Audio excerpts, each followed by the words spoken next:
श्री सुखदेव जी ने देवताओं को अभक्त समझा और भगवान का कथा अमृत दान करने के लिए मना कर दिया। जो भागवतामृत देवताओं को दुर्लभ है, देवताओं को सुखदेव जी ने नहीं दिया, तो वही भागवत रूपी अमृत आज हम सबको पिलाने के लिए यहाँ एकत्र हो गए। वही भागवत रूपी अमृत हम आप सबको पिलाना चाह रहे हैं। अब आप कैसे पीना चाह रहे हो, ये आपके मन के ऊपर है। सब चाहते हो भागवत रूपी अमृत पीना? हाथ उठाएं। सब चाहते हो कि नहीं? सब लोग चाहते हो। तो समय से आया करिए। आज तो प्रथम दिन है, आज तो थोड़ा चलो 1.5 घंटे 1 घंटे बोल लेंगे, कोई बात नहीं, लेकिन अगर समय से शुरू नहीं करेंगे तो पूरी नहीं हो पाएगी कथा 7 दिन में। और वहां समय का पाबंदी है, 9:30 के ऊपर हम जाने वाले नहीं हैं, ठीक है ना। अगर आप समय से नहीं आएंगे, 2 ही विकल्प है, या तो कथा को काट छांट कर किसी तरह से पूरा किया जाए, और या तो 9:30 के ऊपर जाया जाए। तो 9:30 के बाद कुछ देर स्वागत समारोह होगा, फिर आरती में भी समय लगेगा। तो मेरा उद्देश्य है कि 10 बजे तक आप लोग फ्री हो जाओ, ठीक है ना। सबकी इच्छा है ना 10 बजे तक फ्री हो जाए। तो अगर आप चाहते हो कि 10 बजे तक सब लोग फ्री हो जाएं, तो कल से एक संकल्प लीजिए अपने मन में, कितने बजे आना है, कितने बजे आना है। बहुत अगर 6:30 बजे तक नहीं आ सकते तो लेटेस्ट 7 बजे तक, क्योंकि मैंने महाराज लोगों से कह दिया कि भाई आप हमको 7 बजे तक व्यासपीठ पर जरूर बुला दें। और एक नियम है, सच्चा लाभ उसी श्रोता को मिलता है जो व्यास जी के व्यासपीठ पर बैठने से पहले यहाँ आकर पंडाल में विराजमान हो जाए। भागवत कथा सुनने का सच्चा लाभ उन्हीं को मिलता है। ये बात मैं रोज सबको बताया करूंगा, ठीक है ना। सच्चा लाभ लेना चाहते हैं तो कम से कम नहीं आप 6 बजे आ सकते, नहीं 6:30 बजे, वैसे तो 6 बजे से हमारा साज चालू हो जाएगा भगवान का भजन। लेकिन आप प्रयास करें कि नहीं ज्यादा तो कम से कम 7 बजे तक यहाँ कम से कम व्यास जी के व्यासपीठ पर विराजमान होने से 10 मिनट पहले भी आप पहुंच गए तो भी आपका जीवन सार्थक हो जाएगा। बोलिए सच्चिदानंद भगवान की जय हो। तो ब्रह्मा जी ने देवताओं को कहा कि श्रीमद् भागवत कोई पोथी नहीं है, भागवत कोई किताब नहीं है। हाँ क्या है? कहा है श्रीमद् भागवत ग्रंथ साक्षात कृष्ण है। बोलिए जय श्री कृष्ण। आवाज नहीं आ रही जय श्री कृष्ण की? आप लोग उपवास हो क्या? बोलिए जय श्री कृष्ण। हाँ आवाज आती रहनी चाहिए। श्रीमद् भागवताख्ययम प्रत्यक्ष कृष्ण एव ही, साक्षात कृष्ण स्वरूप ही ये श्रीमद् भागवत ग्रंथ है। अच्छा एक बात और है, भागवत कथा में 5 बातों का रहना बहुत जरूरी है। 5 बातें बहुत इंपॉर्टेंट है, जरा कान खोलकर सब लोग सुने ध्यान से। 5 बातें कौन सी? पहली बात, कथा के लिए स्थान सुंदर होना चाहिए। जैसे अपना स्थान ठीक है, सुंदर स्थान। दूसरी बात, भागवत का गान, भागवत का जो वक्ता है ना, वो सुंदर सुमधुर शब्दों में जो है संगीत का बीच बीच में गान करता रहे और उस लोगों को जो है सुंदर तरीके से प्रस्तुत करे। तीसरी बात, भागवत का ज्ञान, भागवत कथा के वक्ता को भागवत का ज्ञान होना चाहिए। ज्ञान नहीं होगा तो दूसरों को कैसे सिखाएगा, सुनाएगा। चौथी बात है भागवत में ध्यान।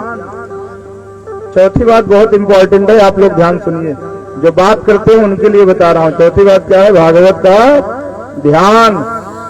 सुनाने वाले का भी ध्यान एकाग्र होना चाहिए और सुनने वाले का भी ध्यान एकाग्र होना चाहिए। ध्यान इधर उधर हुआ, आगे आ जाइए आप लोग, कुर्सी नहीं खाली हो तो आगे आ जाइए, यहाँ पीछे आगे आकर बैठिए। जो पीछे खड़े हैं कार्यकर्ता लोग, आप लोग नहीं, जमीन पे बैठने वाले को आगे भेज दीजिए। कुर्सी आगे पीछे हटाने से फायदा नहीं है। जमीन पर बैठने वाले को आगे भेज दीजिए और पीछे वाले कुर्सी बैठे। ये भी हमको बताना पड़ेगा।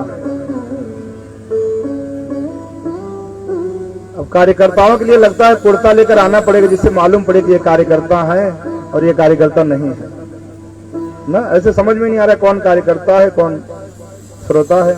हाँ आगे बैठ जाइए। देखो जमीन पर बैठकर कथा सुनने से और ज्यादा पुण्य मिलता है। वो तो आज मैं कुर्सी इसलिए रखवा दिया हूँ कि जो किसी किसी के पैर में तकलीफ है, नहीं जमीन पर बैठ सकते, कोई मजबूर है, कोई लाचार है, उसके लिए कुर्सी है। और जो स्वस्थ है हमारे जैसा वो जमीन पर बैठे। बोलिए सच्चिदानंद भगवान की। तो चौथी बात है, भागवत में हमारा ध्यान बहुत मजबूत होना चाहिए। अगर ध्यान इधर उधर हुआ तो कथा श्रवण करने का आनंद सब चला जाएगा, फल नहीं मिलेगा जो मिलना चाहिए। और पांचवी बात है, भागवत में आपके कान। पांचवी बात क्या है? भागवत में आपके कान। अच्छा, एक बात और है, सनत कुमार जी ऐसे संत हैं जो कभी घूमते नहीं हैं, और नारद जी ऐसे संत हैं जो कभी एक जगह बैठते नहीं है। दोनों में विरोधाभास। सनत कुमार जी ज्यादा घूमते नहीं है और नारद जी ज्यादा बैठते नहीं है, दोनों में एकदम विरोध है। अब किसी ने कहा तो महाराज नारद जी एक जगह बैठकर 7 दिन कैसे सनत कुमारों से कथा सुन पाए? श्री सूत जी कहते हैं, एक बार देवर्षि नारद बड़ी तीव्र गति से दौड़ते जा रहे थे। तो कहाँ दौड़ते रहे?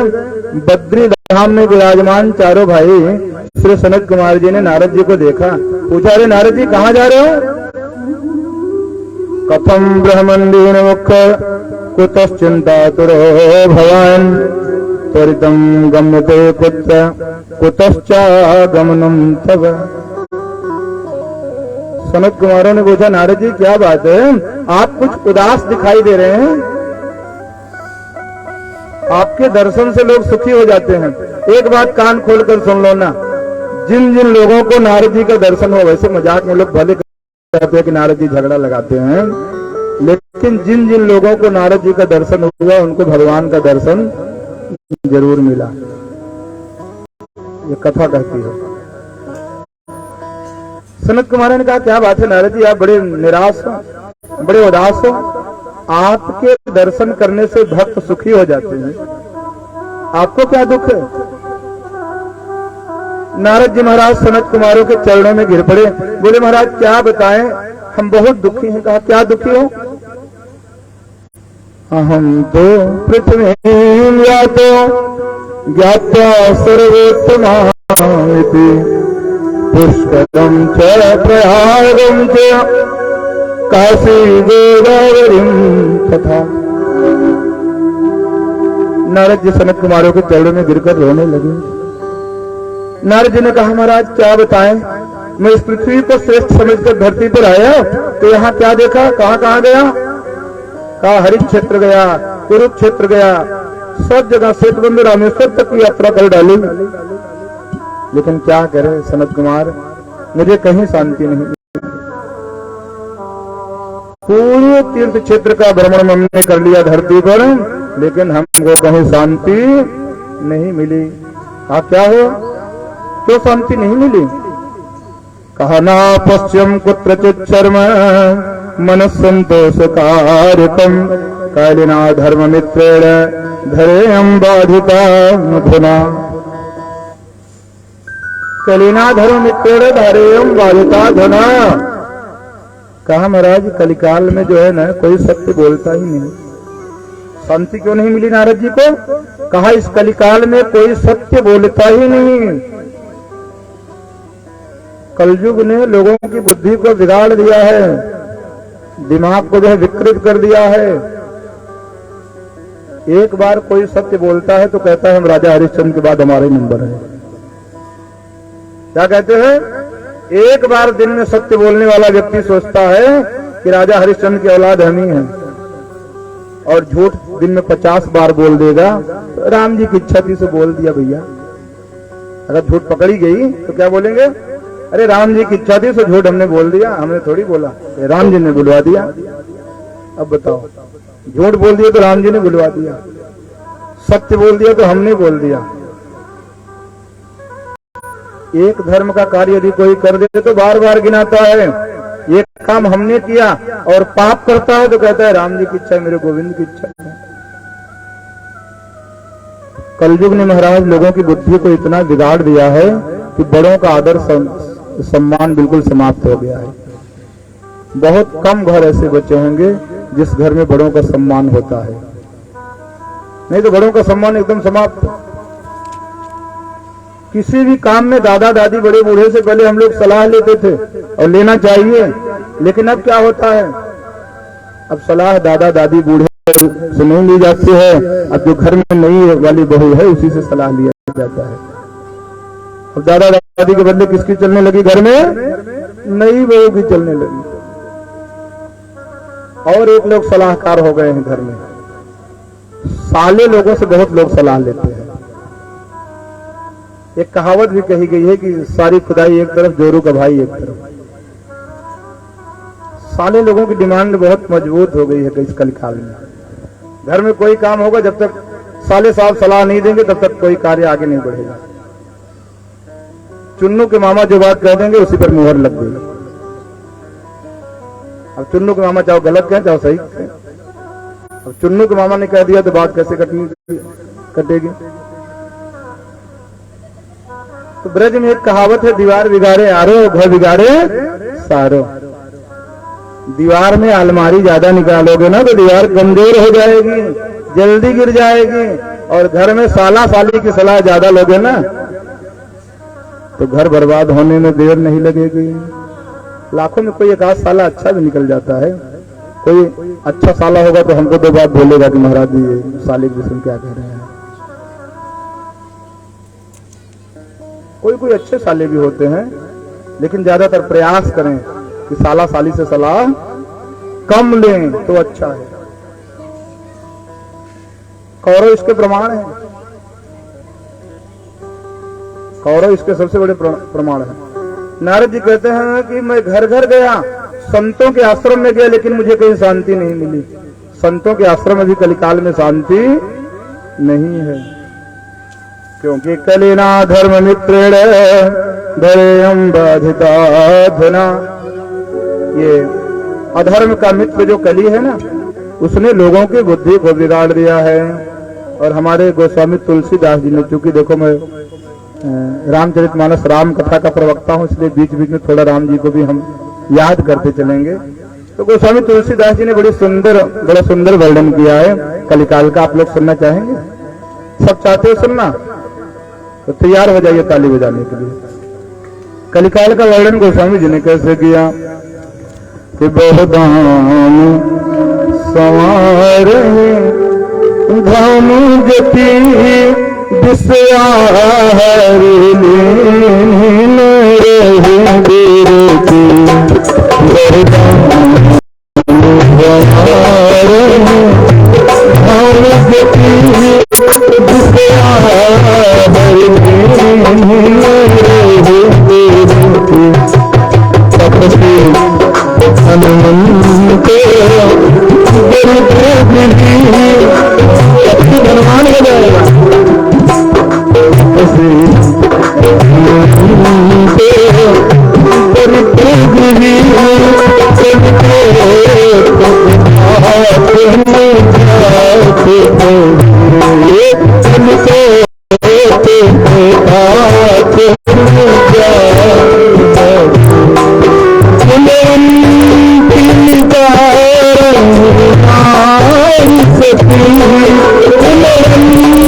Oh,